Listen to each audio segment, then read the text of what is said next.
if you want to transfer data from your old phone to Samsung Galaxy S25, then you can use an app that is pre-installed on this device.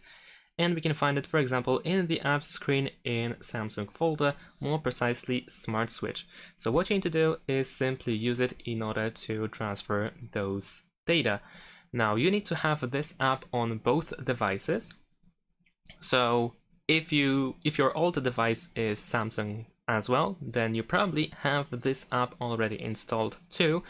If not, then you can, as an example, go to Play Store and then you can search for Smart Switch. And you should be able to find it over here, and this is the app that you want to install on your old phone. Now, once you open it and once you install it on your old phone, you want to open it in both cases, on both devices, and let's proceed. Let's press continue, scroll all the way down, and let's choose allow. And now in this case, of course, in our old phone, we want to choose that we want to receive on this phone, whereas on the old phone, we want to choose that we want to send. So let's choose receive. And if on the old phone there is no option at all, then most likely you can only send from the old phone. So you don't have to worry about it.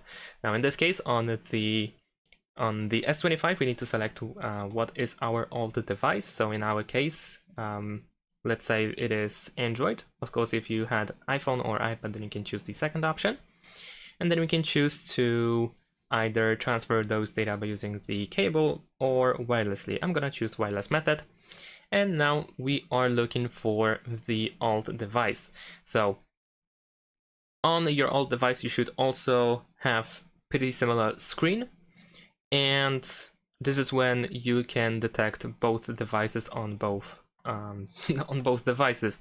And you should be able to simply connect both devices together. And after that, you should be able to select what you want to transfer, whether it is just photos or videos or contacts or messages and so on and so forth. You should be able to start transferring those files. And that is it. Thanks for watching. Leave a like and subscribe to my channel and see you in my next videos. Bye.